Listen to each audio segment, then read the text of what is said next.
Bog je u Kristu svijet sa sobom pomirio i položio u nas riječ pomirenja. Aleluja, aleluja,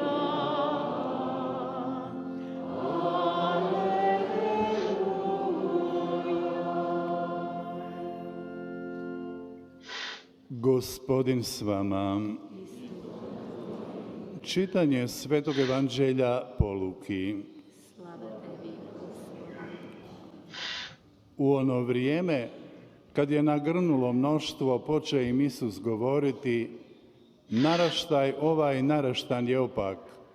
Znak traži, ali mu se znak neće dati doli znak Jonin. Doista, kao što je Jona bio znak Ninivljanima, tako će biti i sin čovječiji ovomu naraštaju. Kraljica će juga ustati na sudu s ljudima ovog naraštaja i osuditi ih, jer je s krajeva zemlje došla čuti mudrost Salomonovu, a evo ovdje i više od Salomona. Ninivljani će ustati na sudu s ovim naraštajem i osuditi ga, jer se obratiše na propovjed Joninu. A evo ovdje i više od Jone. Riječ Gospodnja.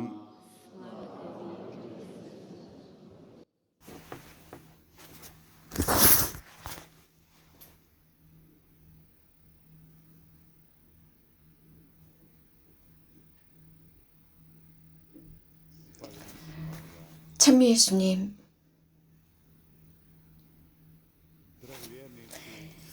사랑하는 교형자매 여러분, Ako ćemo biti iskreni, svi smo mi pomalo bića koji volimo sve vidjeti očima. 우리 모두는 우리들의 육안으로 무엇인가를 보고 싶어 합니다. 그것을 직접 만지고 싶어 하고 보면서 이게 진짜 존재하느냐를 증명하고 확인하고 싶어 합니다. 저는 이렇게 생각합니다. 우리 크로아티아 사람들은 이런 말을 하죠. 분명하게 알기 위해서는 해야 한다라고 합니다. 하지만 이거와 반대되는 일도 있다는 사실입니다.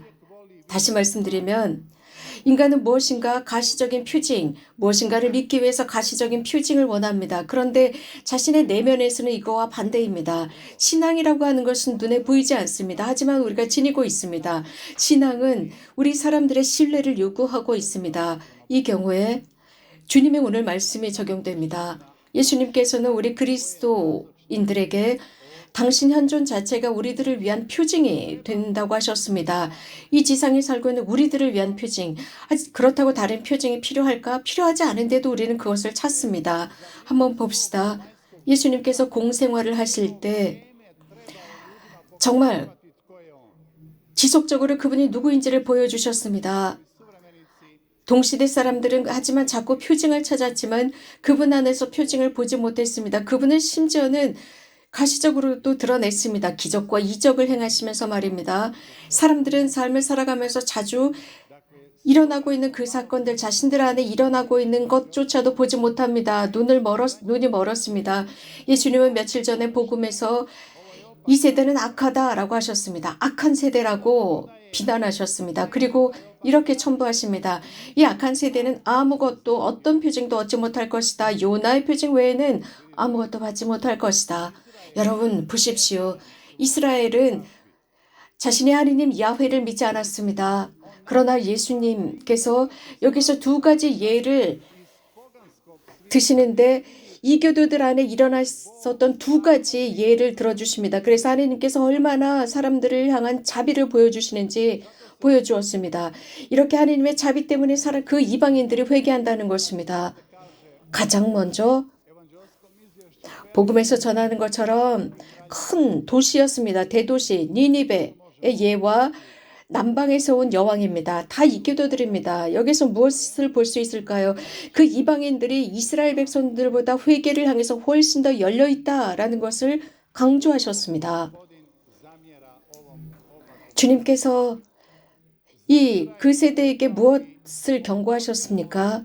그분께서 경고하신 것은 그들의 고집스러운 마음이었습니다. 다시 말씀드리면 예수님은 하느님으로서 수없이 그들에게 많은 것을 보여주셨습니다. 그들을 보살펴 주셨습니다. 예를 들어서 이 백성의 스토리 중에 히브리 백성의 역사 중에 하나님께서 이집트에서 그들을 어떻게 놀랍게 기적적으로 이끌어내셨고 그들을 만나로 먹이셨고 홍해를 건너게 하셨고 끊임없이 그들은 승리를 해왔습니다. 이런 모든 일들이 일어나고 계약의 그 외 많은 여러 가지 에피소드들이 일어나지만 그들은 자꾸 표징을 요구합니다.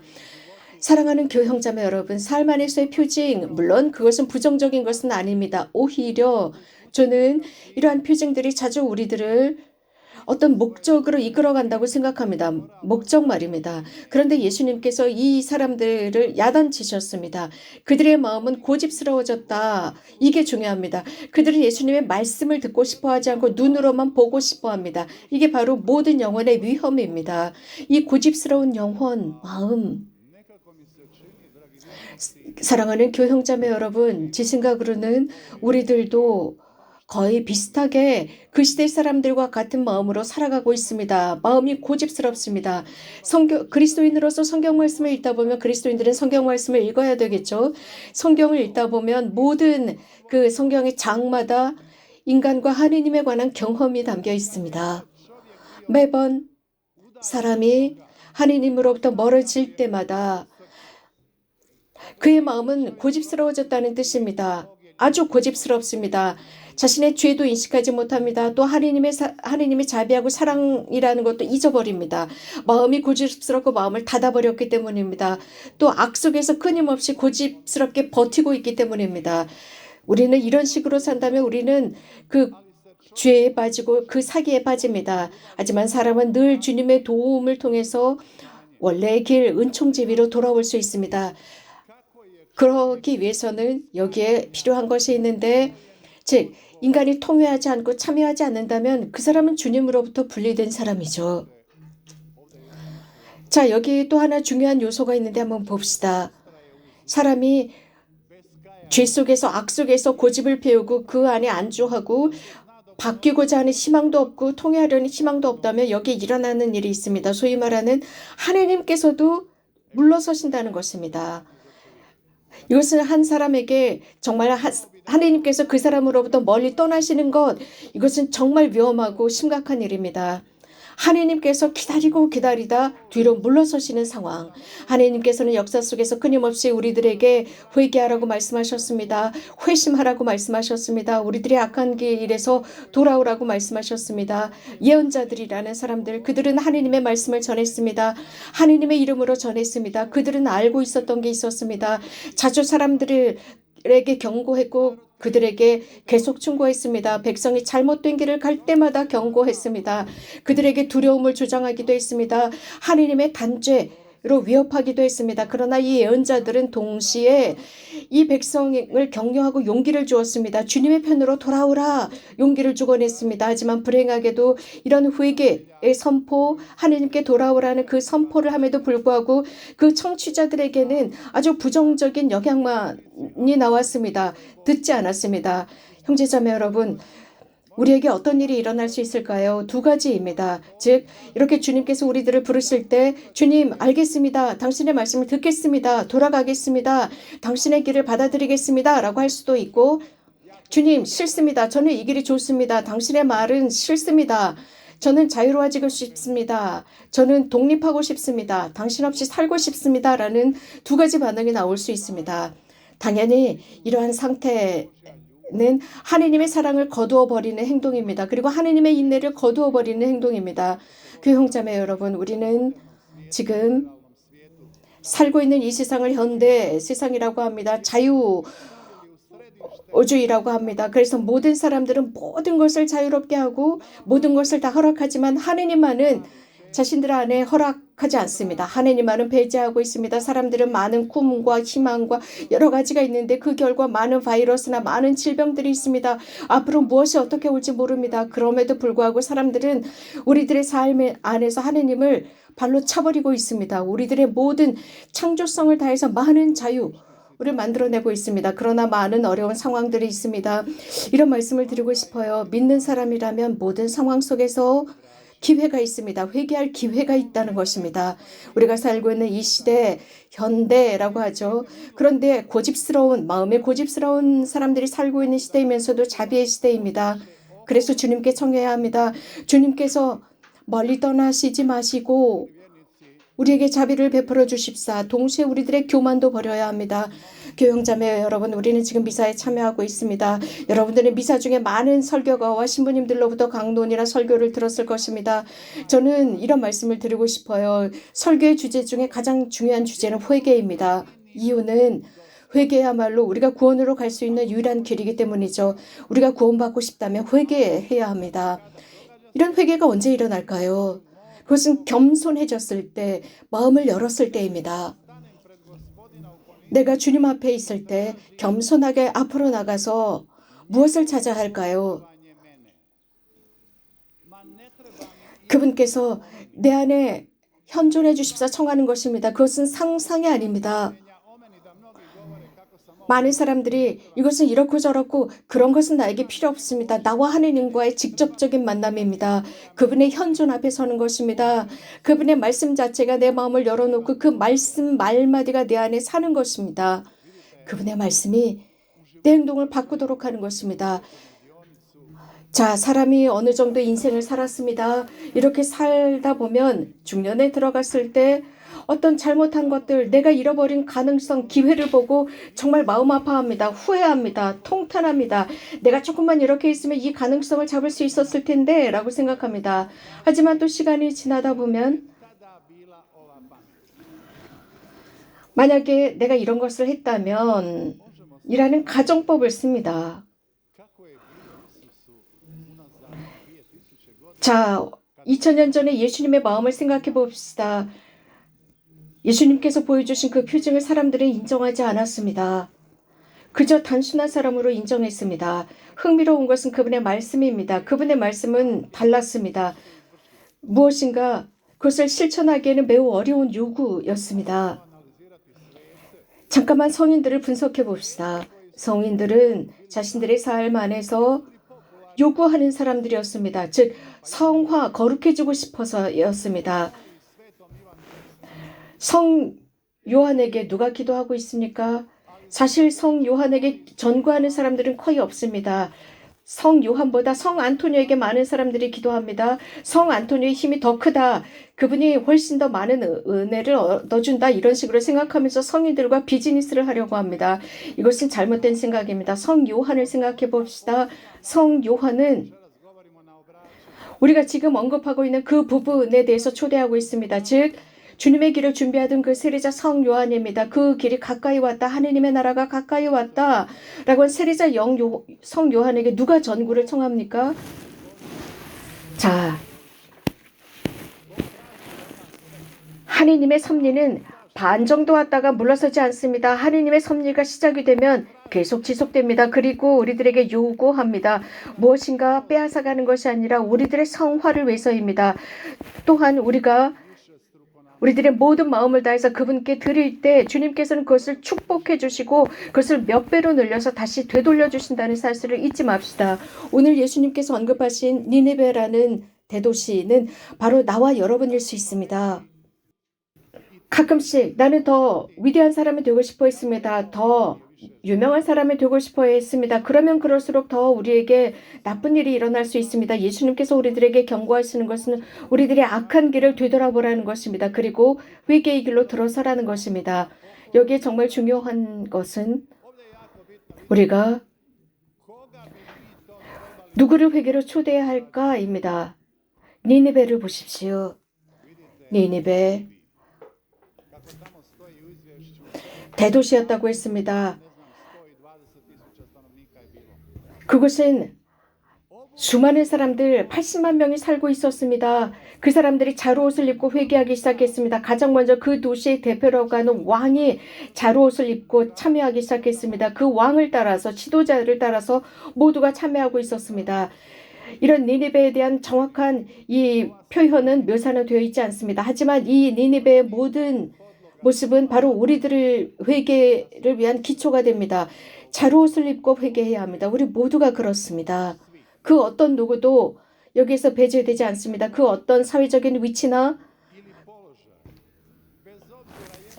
그 어떤 빈부의 격차를 따지지 않고 모두가 회개해야 합니다.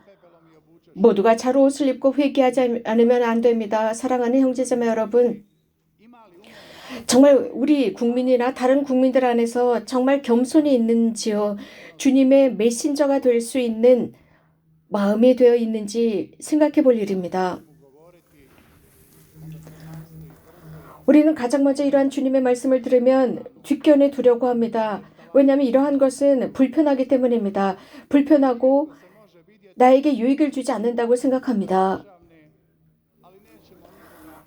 또 우리들의 상태에서도 이것은 남의 일이랴 라고 생각합니다. 나나 교회나 우리가 잘못한 것이 무엇인지 보고 정말 작아져야 합니다. 낮고 낮아져서 겸손해져야 합니다. 잘 옷을 입는다는 것이 바로 이 겸손입니다. 인간 안에는 내면이라는 세계가 존재합니다.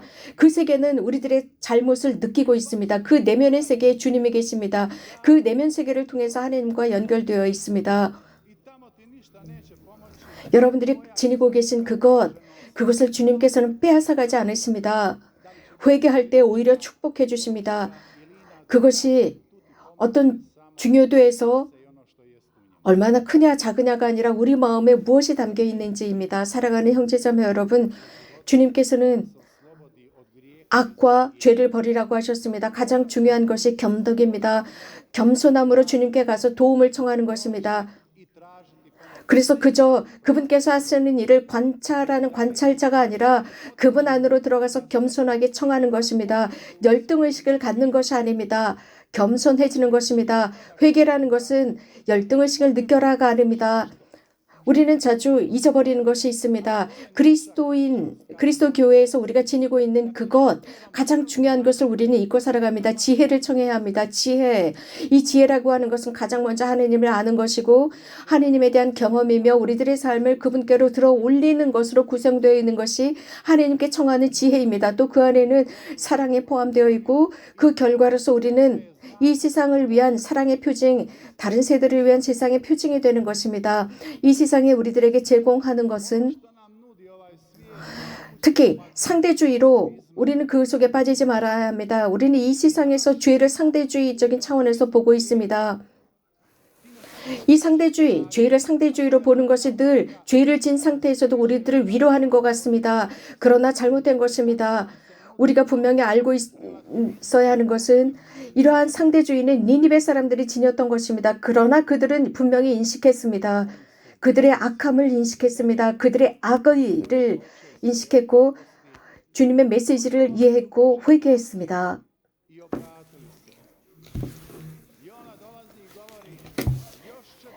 그리고 요나를 통해서 40일 뒤에 그 니니베가 파괴된다는 것을 알게 되었습니다. 그들은 즉시 회개했습니다. 이 말을 듣자마자 회개했습니다. 그들은 그 말을 듣자마자 잘 옷을 입었습니다. 그리고 어쩌면 주님께서 그 엄청난 무서운 일을 하시지 않겠지라는 희망이 있었습니다. 하나님께서는 이 니니베 사람들이 바뀌는 모습을 보시고 자비를 베푸셨습니다. 그렇습니다. 우리들의 하느님은 자비의 위대하신 활동가이십니다. 그분은 자비에 인색하지 않으십니다. 구원의 길을 가도록 늘 넉넉한 자비를 우리들에게 베푸시고 우리가 약간의 변화만 보이셔도 그 자비를 풍성하게 보여주십니다. 우리가 넘어졌을 때 우리는 있는 힘을 다해서 영혼을 다해서 겸손하게 그분께 청합시다. 하나님의 사랑은 우리들을 일으켜 세우십니다.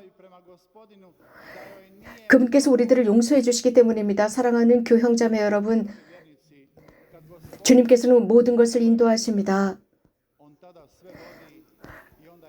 사람이 안전함 안에 있을 때, 주님의 안전함 안에 있을 때 두려워하지 않습니다. 오늘부터 우리는 주님 안에 있기로 결심합시다. 주님 안에 사는 것, 그것은 우리들의 안전함이며 피난처가 되고 이 세상에 있는 이 모든 것들 우리들에게 제공하는 저 부와 저 많은 것들과 주님께서 우리들 마음을 주시는 평화와는 비교할 수도 없습니다.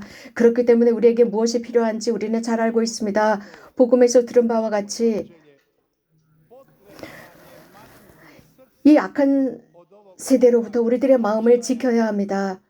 행여라도 이 악함 속에서 잠들어 있다면 기도합시다. 그래서 우리들의 마음이 주님을 통해서 깨어나고 주님의 말씀을 듣는 마음, 변화에 개방되어 있는 마음이 될 수 있도록 청합시다.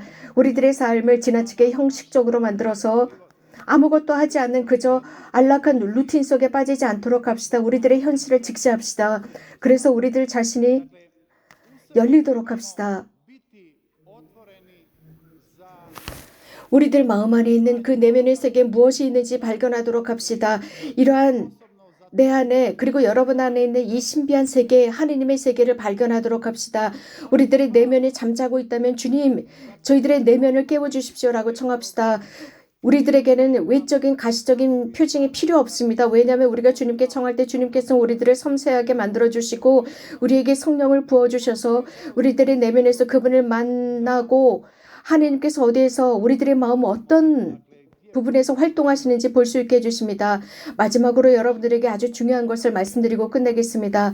현대를 사는 사람들은 찾고 있는 게 있습니다. 즉, 참 복음을 선포하는 사람들입니다. 니니베 사람들은 요나를 통해서 그가 진실한 메신저라는 것을 알았습니다. 참된 전달자라는 것을 알았습니다. 그는 두려워하지 않았습니다. 전달하는데 두려워하지 않았습니다. 그들은 요나 그 예언자 앞에 그를 숭상하면서 무릎을 꿇지 않았습니다. 오로지 그가 전한 말을 믿고 주님을 믿고 주님 앞에 무릎을 꿇었습니다. 이것이 바로 마리아의 위치입니다. 성모 마리아께서는 평생을 이렇게 사셨습니다. 하느님의 말씀, 그 말씀은 성모님의 집에 늘 살아계셨습니다. 하느님의 말씀을 서로 나누고 전하고 마음에 간직하는 사람은 행복합니다. 그 말씀이 늘 우리들 안에 살아남을 수 있도록 합시다. 그 말씀은 우리가 서로 나누고 간직할 때 살아남을 수 있습니다. 마지막으로 무슨 말씀을 드릴까요? 단식입니다. 니니베 사람들은 단식했습니다.